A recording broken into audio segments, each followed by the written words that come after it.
Bonjour, donc nous allons commencer ici la troisième vidéo et la dernière vidéo du chapitre 9.3 qui traite de la régulation de la fonction reproductrice. Alors dans la première vidéo nous avons vu le complexe hypothalamo-hypophysaire, donc son rôle général dans la régulation de la fonction reproductrice. Dans la vidéo numéro 2 nous avons la régulation de la fonction reproductrice chez l'homme. Et donc dans cette troisième vidéo on va s'intéresser à la régulation et le fonctionnement cyclique chez la femme. Alors tout d'abord, on va s'intéresser au fonctionnement cyclique de l'utérus et des ovaires. Alors le fonctionnement de l'appareil génital féminin se manifeste par un cycle qu'on appelle le cycle de l'utérus, qu'on appelle plus communément le cycle menstruel, donc sur 28 jours. Pendant ce cycle, l'utérus subit des modifications périodiques sous l'activité du cycle ovarien. Donc les ovaires vont produire et sécréter des hormones, on verra donc ce sont les estrogènes et la progestérone chez la femme, mais pas forcément au même moment du cycle, ce qui va justement entraîner des modifications cycliques au cours du cycle menstruel. Et on verra que les ovaires, en plus de sécréter les hormones, vont libérer donc les ovocytes, donc c'est ce qu'on appelle l'ovulation qu'on a déjà vu en chapitre 9.1. Alors, chez la femme, les organes sexuels évoluent donc de façon cyclique afin de préparer le corps à chaque cycle à une éventuelle grossesse. Et donc ces cycles sont contrôlés par voie hormonale, donc grâce au complexe hypothalamo-hypophysaire qui a vraiment un rôle central. Donc on l'a déjà vu pour l'homme, c'est la même chose pour la femme. Il y a donc une sécrétion pulsatile discontinue de GnRH, toujours par le même organe, donc qui est l'hypothalamus. Et cette GnRH va stimuler la sécrétion de la FSH et de la LH, qui sont les mêmes hormones que chez les hommes. Et c'est toujours la même glande qui est l'hypophyse, donc plus particulièrement l'antéhypophyse. On rappelle ces deux hormones, donc la FSH qui chez la femme, attention puisqu'on a vu le rôle chez l'homme, mais là la FSH stimule le développement des follicules ovariens, d'ailleurs c'était le nom, follicle stimulating hormone, et la LH qui est la luteinizing hormone, qui elle permet l'ovulation puisqu'il y a un pic de LH en fait 24 heures avant le pic ovulatoire, c'est-à-dire avant l'ovulation. Alors dans le document 6, vous avez un document très complet qui vous montre la synchronisation, ça c'est très important, entre le cycle ovarien et le cycle utérin. Donc sur ce document, d'ailleurs, on fera ensemble, en cours et à l'aide d'une petite vidéo, l'équivalent de ce schéma. Donc l'objectif c'est de comprendre le lien entre, par exemple au niveau de la phase folliculaire, donc les 14 premiers jours du cycle, ici de 0 à 14, on a la phase folliculaire et de 14 à 28 jours, on a la phase lutéale. Et on voit qu'en fait, là, ce sont les hormones hypophysaires. On voit qu'ici, c'est une hormone, la FSH, qui est sécrétée en plus grande quantité. On a un pic de LH ici. On a, pendant cette phase folliculaire, d'ailleurs, qui porte son nom, puisque c'est pendant cette phase où il y a les follicules qui vont se développer jusqu'à l'ovulation, qui est le fameux 14e jour. On a également la variation ici de la muqueuse au niveau de l'utérus, donc ça caractéristique de la phase folliculaire. On voit que l'utérus n'a pas le même aspect en phase lutéale, donc ça c'est dû à l'ensemble des événements qui ont lieu au niveau de l'ovaire, et également sous l'effet d'hormones ovariennes, donc soit les œstrogènes pour la première phase, soit la progestérone pour la deuxième phase. Voilà, donc ces documents-là, on va quand même les expliquer un petit peu dans le cours, mais on va les reprendre en détail, je répète, dans un document annexe. Donc, vous devez absolument connaître les deux grandes phases du cycle menstruel. Donc, un cycle fait 28 jours. La première phase de 0 à 14 jours, c'est la phase folliculaire. Retenez, d'après son nom, c'est la phase de développement des follicules. Et c'est bien la FSH qui est sécrétée en plus grande quantité qui va favoriser ce développement. Au niveau de l'utérus, elle débute par la période de menstruation, qu'on appelle également les règles. Donc là, on a les 4 premiers jours du cycle, donc de 0 à 4, on a les menstruations. Et au niveau de l'utérus, c'est là où il y a la destruction, entre guillemets, de la muqueuse utérine. Et comme la muqueuse est dans le cycle précédent au maximum, avec un maximum de vaisseaux sanguins, donc là, ces vaisseaux sanguins vont être détruits, ce qui entraîne l'élimination, donc, et les menstruations, donc l'élimination de sang. Ensuite, la production d'œstrogènes par les follicules prépare le corps à une éventuelle fécondation. Donc c'est vraiment un pic d'œstrogènes à la fin de la phase folliculaire. Donc grâce à ces œstrogènes, la muqueuse va de nouveau s'épaissir et la glaire cervicale va se transformer pour devenir plus lâche. Et elle va être vraiment très lâche au niveau du 14e jour, permettant justement la fécondation. Alors, en fin de phase folliculaire, donc il y a un pic de LH, donc il y a tout d'abord le pic d'œstrogène juste avant, le pic de LH, donc 24 heures après, et ce pic de LH provoque 24 heures après l'ovulation, c'est-à-dire l'expulsion de l'ovocyte par l'ovaire. Alors, le document 7, il y a deux photos. Là, je vous présente uniquement la première photo qui correspond au 5e jour du cycle, donc juste après les menstruations. Donc là, c'est la structure de la glaire cervicale vue au microscope électronique à balayage. Donc on voit la glaire en fait en 3 dimensions. Et on est dans la période non ovulatoire, c'est-à-dire avant le 14e jour. Donc là, on voit ici la glaire cervicale qui est autour, en gris, qui forme ces mailles de filet. Et on voit, si on observe bien, on a ici un spermatozoïde qui a été piégé en fait dans ces mailles très serrées.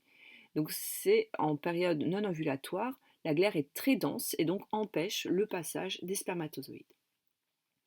Donc là, on est au 5e jour du cycle.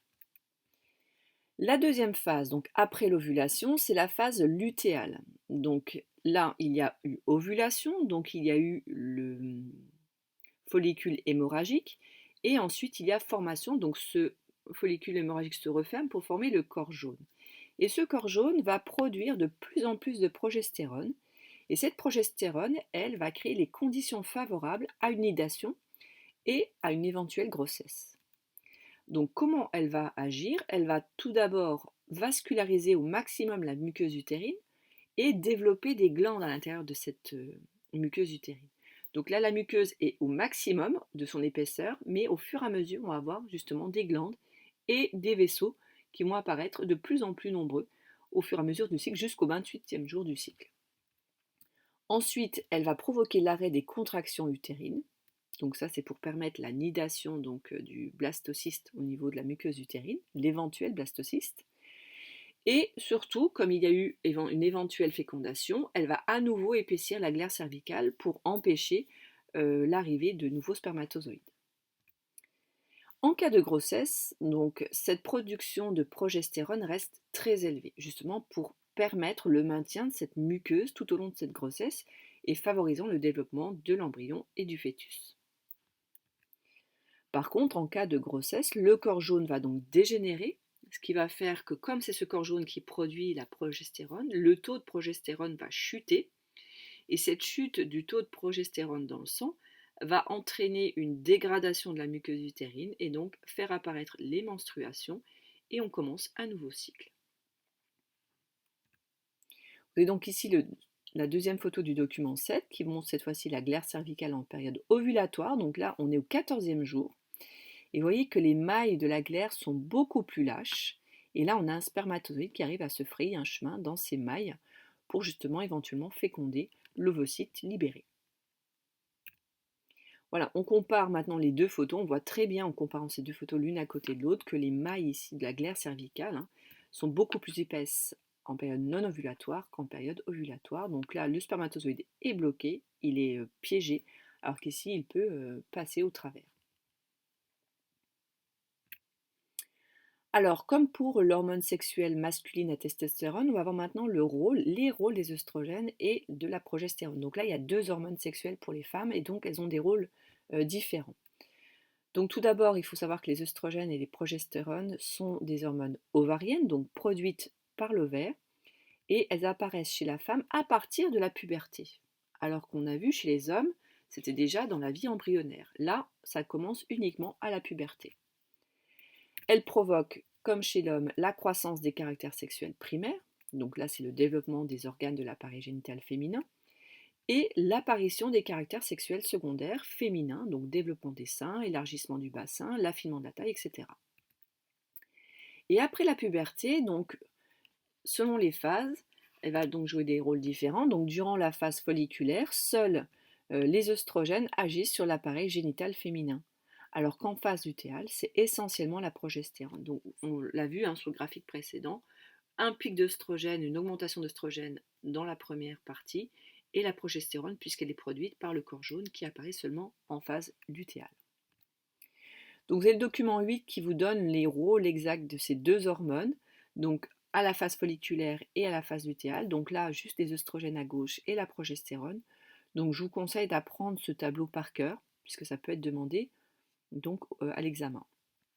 Pour les œstrogènes, donc tout d'abord, ces hormones stimulent la prolifération de l'endomètre. Ça veut dire qu'ici, la muqueuse utérine, après les menstruations, va s'épaissir au fur et à mesure pour atteindre son maximum d'épaisseur au 14e jour. Elle va stimuler les contractions du myomètre, puisque là, ça va permettre la progression des gamètes au niveau de l'utérus. Il faut savoir qu'il y a un pic d'œstrogène 48 heures avant l'ovulation, qui va donc stimuler les sécrétions de l'épithélium cervical. Donc là, cette glaire va être plus fluide, filante, étirable, donc là permettant le passage des spermatozoïdes. Elle va également stimuler la LH, et donc 48 heures avant, on a un pic d'œstrogène qui va provoquer le pic de LH 24 heures avant, et 24 heures après le pic de LH, on a l'ovulation. Donc c'est bien le pic de LH qui déclenche cette ovulation. Et donc ces œstrogènes préparent la muqueuse utérine et facilitent la fécondation. Donc retenez au moins ces 3 points principaux. Après le détail, si vous avez arrivé à le retenir, mais en tout cas, retenez bien ces 3 points-là. On a également 3 points à retenir pour les rôles de la progestérone lors de la phase lutéale. Elle stimule l'endomètre, qui va lui développer, on a dit, les vaisseaux sanguins et les glandes pour vraiment faciliter la nidation, donc l'implantation du blastocyste. Elle va arrêter les contractions de l'utérus, donc ce qu'on appelle le silence utérin. Donc là, l'objectif, c'est de laisser l'œuf, le blastocyste, s'implanter dans la muqueuse utérine. Et elle va globalement préparer la nidation, puisque c'est elle qui va entretenir cette muqueuse utérine tout au long de la grossesse. On va maintenant s'intéresser à la régulation de la sécrétion des hormones ovariennes. Donc tout d'abord, le rôle de l'hypophyse, le contrôle de l'hypophyse par l'hypothalamus. Donc, vous avez un petit schéma différent ici du complexe hypothalamo-hypophysaire. Donc, on retrouve ici le cervelet, l'encéphale, ici entier. On a donc le cervelet, le bulbe rachidien, et là, on a le complexe hypothalamo-hypophysaire. Donc, on a au-dessus l'hypothalamus, on a en rose ici l'antéhypophyse. On retrouve les deux réseaux capillaires ici au niveau de l'hypothalamus et de l'antéhypophyse, et la tige pituitaire. Donc on voit ici que l'hypothalamus sécrète des pulses, des pics, on a les en rouge ici, les pulses de GnRH. Ces pics correspondent à des pics de LH ici, et également des pics de FSH. Donc pour le texte correspondant, donc les sécrétions pulsatiles de GnRH par l'hypothalamus stimulent les cellules cibles de l'antéhypophyse, qui sécrètent des pulses de FSH et de LH. Donc là, avec cette petite phrase, on vient de résumer donc l'ensemble du schéma.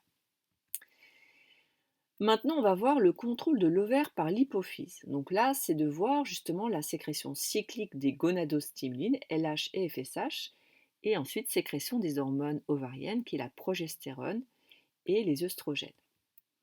Donc là, on va reprendre une partie du document. Donc ici, vous avez la phase folliculaire. Donc pendant la phase folliculaire, on voit que c'est la FSH qui est sécrétée en plus grande quantité au début du cycle. Et ensuite, on a la LH qui va être ici sécrétée sous forme de pic, qu'on appelle le pic ovulatoire. Et on voit que la FSH, dans une grande majorité de la phase folliculaire, permet le développement des différents follicules, donc primordiaux, primaires, secondaires, tertiaires, cavitaires. Donc le follicule de Graaff qui ensuite permet l'ovulation au jour 14. Et on voit que justement, vous avez les œstrogènes qui vont permettre également le développement des follicules. Et donc là, ce sont les follicules qui libèrent les œstrogènes. Donc là, les menstruations, on est ici, donc au niveau des règles, donc début du cycle. Donc pour le texte correspondant pour la phase folliculaire, la FSH, qui est l'hormone majoritaire, stimule la maturation des follicules ovariens et la sécrétion d'œstrogènes. Et enfin, donc là vraiment à partir d'ici, en fin de phase folliculaire, il y a un pic de LH, mais vous savez qu'il y a un pic d'œstrogène juste avant, le pic de LH déclenche l'ovulation. Ça, c'est très important. Donc, au début du cycle, c'est une majorité de FSH. Ensuite, la FSH diminue un petit peu et on a le pic de LH qui provoque donc l'ovulation.